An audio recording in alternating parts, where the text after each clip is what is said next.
Assalamualaikum warahmatullahi wabarakatuh. Perkenalkan, nama saya Della Sroktavia Nur Ilmi, NIM 2001164, absen 7 dari kelas 1B Pendidikan Guru Pendidikan Anak Usia Dini. Di sini saya akan menyampaikan beberapa bahasan dari materi teori perkembangan anak usia dini. Disimak ya videonya.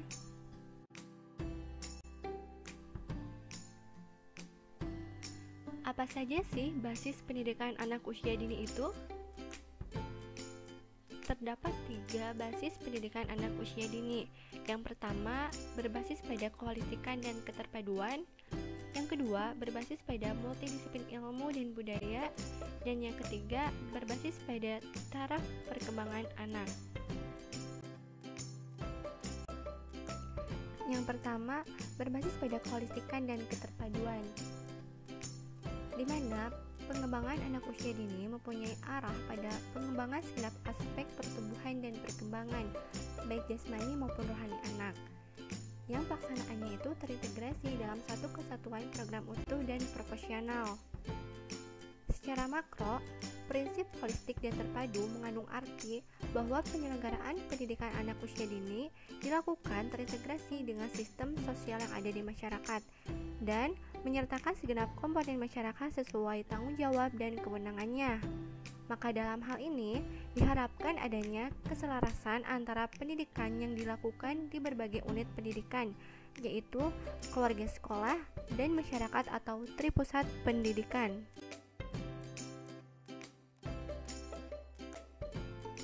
Yang kedua, berbasis pada multidisiplin ilmu dan budaya. Dalam prinsip ini mengandung arti bahwa praktik pendidikan anak usia dini yang tepat perlu dikembangkan berdasarkan temuan mutakhir dalam bidang keilmuan yang relevan, di mana pendidikan anak usia dini berakar dari ilmu pendidikan, sedang pohon ilmu pendidikan dari ilmu pendidikan berasal dari multidisiplin ilmu terdahulu, seperti filsafat, psikologi, antropologi, dan sosiologi, menurut Semiawan 2007 nomor 139. Dan menurut Harlock tahun 1989 nomor 34 menyatakan bahwa 5 tahun pertama dalam perkembangan seorang anak merupakan petak dasar bagi perkembangan selanjutnya. Melalui perkataan lain, perkembangan awal yang dialami oleh anak akan mempengaruhi perkembangan kemudian. Yang ketiga, berbasis pada taraf perkembangan anak, di mana pendidikan anak usia dini dilaksanakan sesuai dengan karakteristik dan tingkat perkembangan anak, sehingga proses pendidikan bersifat tidak terstruktur, informal, emergen, dan responsif terhadap perbedaan individual anak, serta melalui aktivitas berlangsung suasana bermain. Pendidikan anak usia dini dimaksudkan untuk memfasilitasi pertumbuhan dan perkembangan jasmani maupun rohani anak, agar ia dapat tumbuh kembang secara sehat dan optimal sesuai nilai, norma, dan harapan masyarakat. Hal tersebut sesuai dengan aspek perkembangan dan kebutuhan anak selanjutnya. Apa sih yang dimaksud dengan pendekatan dalam pendidikan anak usia dini? Nah, merujuk pada Peraturan Pemerintah Nomor 19 Tahun 2005 tentang Standar Nasional Pendidikan, Pasal 19 Ayat 1 menyatakan bahwa proses pembelajaran pada satuan pendidikan diselenggarakan secara interaktif, inspiratif, menyenangkan, menantang, dan memotivasi peserta didik untuk berpartisipasi aktif serta memberikan ruang yang cukup bagi prakarsa, kreativitas, dan kemandirian sesuai dengan bakat, minat, dan perkembangan fisik serta psikologis peserta didik. Lalu, apa saja pendekatan dalam pendidikan anak usia dini? Terdapat 6 aspek pendekatan dalam pendidikan anak usia dini. Yang pertama, berorientasi pada kebutuhan anak. Yang kedua, berorientasi pada perkembangan anak. Yang ketiga, anak usia dini belajar melalui bermain. Yang keempat, pembelajaran aktif, kreatif, efektif, dan menyenangkan atau pakem. Yang kelima, pembelajaran terpadu. Dan yang keenam, pengembangan keterampilan hidup atau life skill.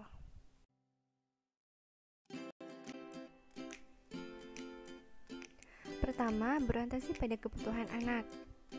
di mana sesuai dengan perkembangan zaman saat ini, yaitu dibutuhkan kegiatan pembelajaran yang memberikan kemampuan atau skill anak dari segi iptek, serta dapat menguasai lebih dari satu bahasa. Kegiatan pembelajaran pada anak usia dini juga senantiasa berorientasi kepada kebutuhan anak untuk mendapatkan layanan pendidikan, kesehatan, dan gizi yang dilaksanakan secara integratif dan holistik.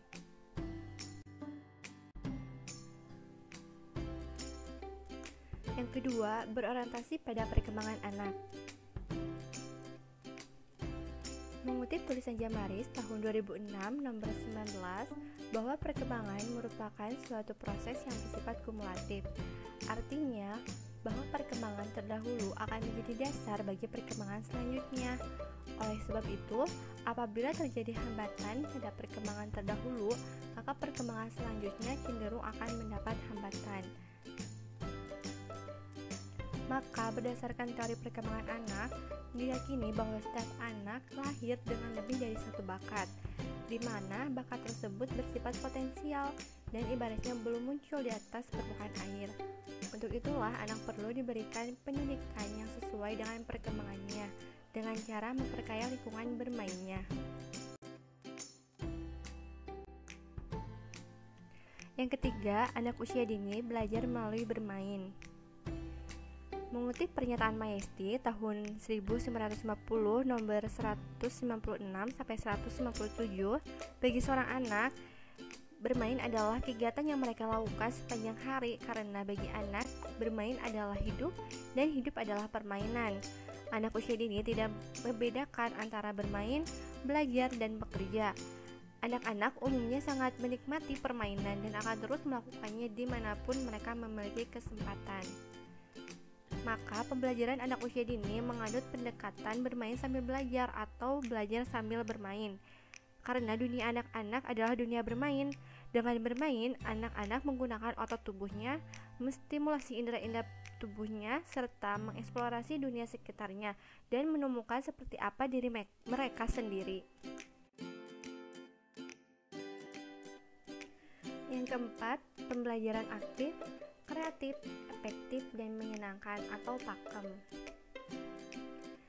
Menurut Undang-Undang Republik Indonesia Nomor 20 Tahun 2003 tentang Sistem Pendidikan Nasional, Pasal 4 Ayat 4 menyatakan bahwa pendidikan diselenggarakan dengan memberi keteladanan, membangun kemauan, dan mengembangkan kreativitas peserta didik dalam proses pembelajaran.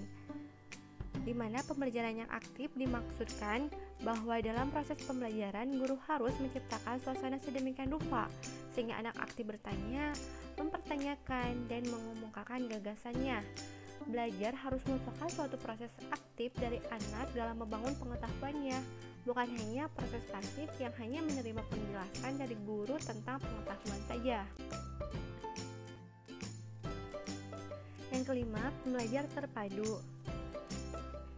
Scholin dan Hazel tahun 1991 nomor 6-7 menyatakan bahwa pembelajaran terpadu merupakan suatu bentuk pembelajaran yang memadukan peristiwa-peristiwa otentik melalui pemilihan tema yang dapat mendorong rasa keingintahuan anak untuk memecahkan masalah melalui pendekatan eksplorasi atau investigasi. Di mana model pembelajaran terpadu yang beranjak dari tema yang menarik anak, center of interest, dimaksudkan agar anak mampu mengenal berbagai konsep secara mudah dan jelas, sehingga pembelajaran menjadi lebih bermakna bagi anak serta dapat membangkitkan minat anak. Salah satu contohnya, jika kita mengambil tema transportasi, maka anak mampu menyebutkan contoh-contoh alat transportasi dengan menyebutkan transportasi darat, laut, dan udara.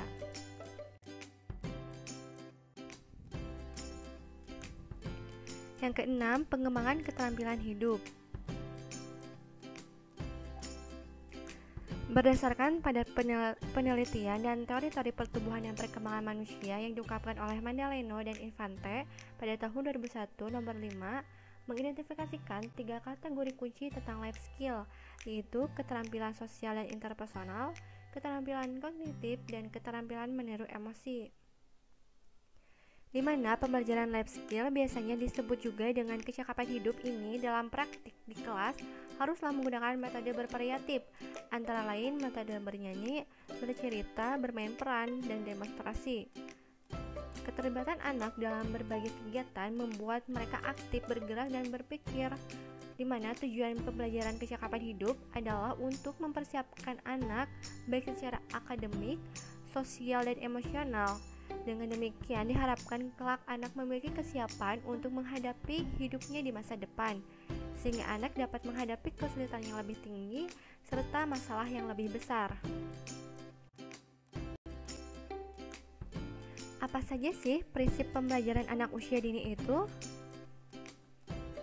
Yang pertama, anak sebagai pembelajar aktif. Yang kedua, anak belajar melalui sensori dan panca indera. Yang ketiga, anak membangun pengetahuan sendiri. Yang keempat, anak berpikir melalui benda konkret. Dan yang kelima, anak belajar dari lingkungan. Yang pertama, anak sebagai pembelajar aktif, di mana pendidikan hendaknya mengarahkan anak untuk menjadi pembelajar yang aktif.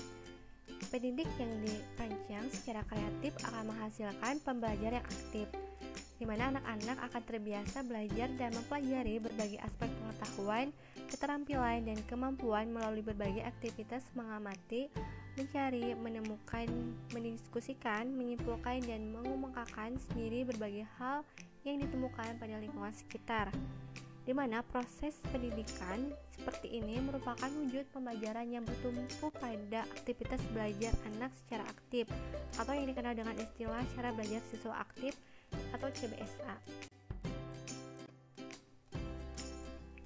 Yang kedua, anak belajar melalui sensori dan panca indera. Montessori, Esa, tahun 2011, nomor 129, yang meyakini bahwa panca indera adalah pintu gerbang masuknya berbagai pengetahuan ke dalam otak manusia. Karena perannya yang sangat strategis, maka seluruh panca indera harus memperoleh kesempatan untuk berkembang sesuai dengan fungsinya. Alat-alat permainan sederhana yang diciptakan dapat digambarkan sebagai berikut: alat permainan indera penglihatan, alat permainan indera peraba dan perasa, alat permainan untuk indera pendengar, dan alat permainan untuk indera penciuman. Pada sekolah dapat digambarkan menjadi hal-hal yang menjadi kekhasan Montessori, seperti ruangan, guru, cara mengajar, dan bahan pengajar.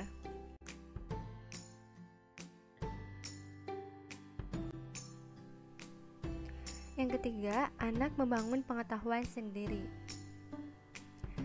Menurut Pestalozzi dalam Sujono tahun 1988 nomor 32 dan Esa tahun 2011 nomor 128, bahwa pendidikan pada hakikatnya adalah usaha pertolongan ataupun bantuan pada anak agar anak mampu menolong dirinya sendiri.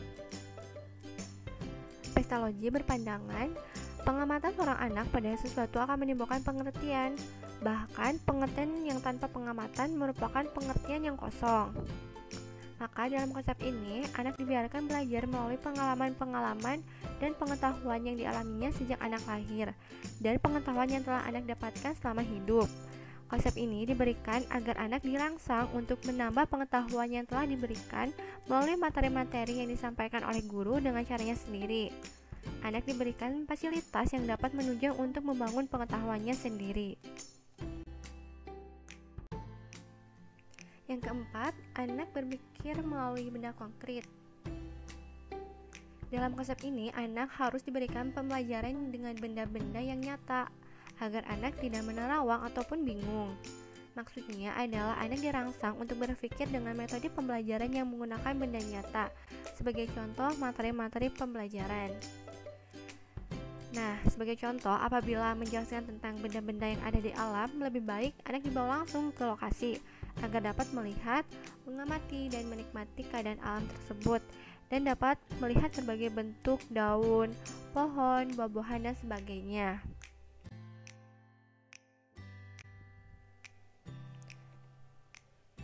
Yang kelima, anak belajar dari lingkungan, di mana tujuan pendidikan seharusnya menjadi dasar untuk mengarahkan berbagai proses pendidikan agar mendekatkan anak dengan lingkungan.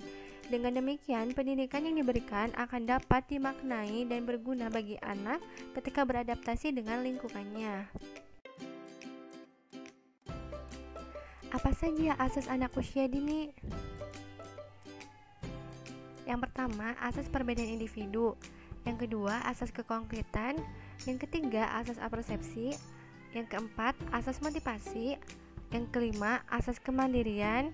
Yang keenam, asas keterpaduan. Yang ketujuh, asas kerjasama atau kooperatif. Dan yang kedelapan, asas belajar sepanjang hayat.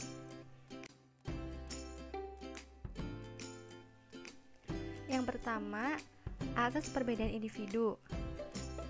Perbedaan individu menjadi asas karena setiap anak itu bersifat unik, berbeda dengan anak yang lain. Oleh sebab itu, pembelajaran hendaknya memperhatikan perbedaan individu, misalnya perbedaan latar belakang keluarga, perbedaan kemampuan, perbedaan minat, perbedaan gaya belajar, dan lain-lain agar anak mencapai hasil belajar secara optimal. Yang kedua, asas kekonkretan, di mana melalui interaksi dengan objek-objek nyata dan pengalaman konkret, pembelajaran perlu menggunakan berbagai media dan sumber belajar agar apa yang dipelajari anak menjadi lebih bermakna. Misalnya saja menggunakan gambar binatang untuk mempelajari binatang. Yang ketiga, asas apersepsi, di mana kegiatan mental anak dalam mengolah hasil belajar dipengaruhi oleh pengetahuan dan pengalaman yang telah dimiliki sebelumnya.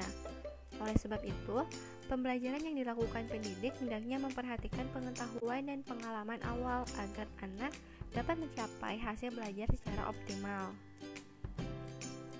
Yang keempat, asas motivasi, di mana belajar akan optimal jika anak memiliki dorongan untuk belajar. Oleh sebab itu, pembelajaran hendaknya dirancang sesuai dengan kebutuhan, minat, dan kemauan anak. Misalnya, memberi penghargaan kepada anak yang berprestasi dengan pujian ataupun hadiah. Yang kelima, asas kemandirian. Kemandirian merupakan upaya yang dimaksudkan untuk melatih anak dalam memecahkan masalahnya. Oleh sebab itu, pembelajaran hendaknya dirancang untuk mengembangkan kemandirian anak, misalnya tata cara makan, menggosok gigi, dan memakai baju. Yang keenam, asas keterpaduan. Korelasi menjadi asas karena aspek pengembangan diri anak yang satu dengan aspek pengembangan diri anak yang lain saling berkaitan. Oleh sebab itu, pembelajaran pada anak usia dini dirancang dan dilaksanakan secara terpadu. Misalnya, perkembangan bahasa anak berkaitan erat dengan perkembangan kognitif, dan perkembangan kognitif anak berkaitan erat dengan perkembangan dirinya.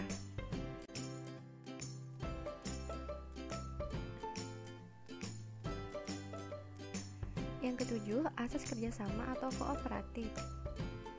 Kerjasama menjadi asas karena dengan bekerja sama, keterampilan sosial anak akan berkembang secara optimal. Oleh sebab itu, pembelajaran hendaknya dirancang untuk mengembangkan keterampilan sosial anak. Misalnya saja bertanggung jawab terhadap kelompok dan menghargai pendapat anak lain. Yang kedelapan, asas belajar sepanjang hayat. Belajar sepanjang hayat menjadi asas karena proses belajar anak tidak hanya berlangsung di PAUD saja, tetapi sepanjang hayat anak. Oleh sebab itu, pembelajaran di PAUD hendaknya diupayakan untuk membekali anak agar dapat belajar sepanjang hayat dan mendorong anak selalu ingin dan berusaha belajar kapanpun dan dimanapun.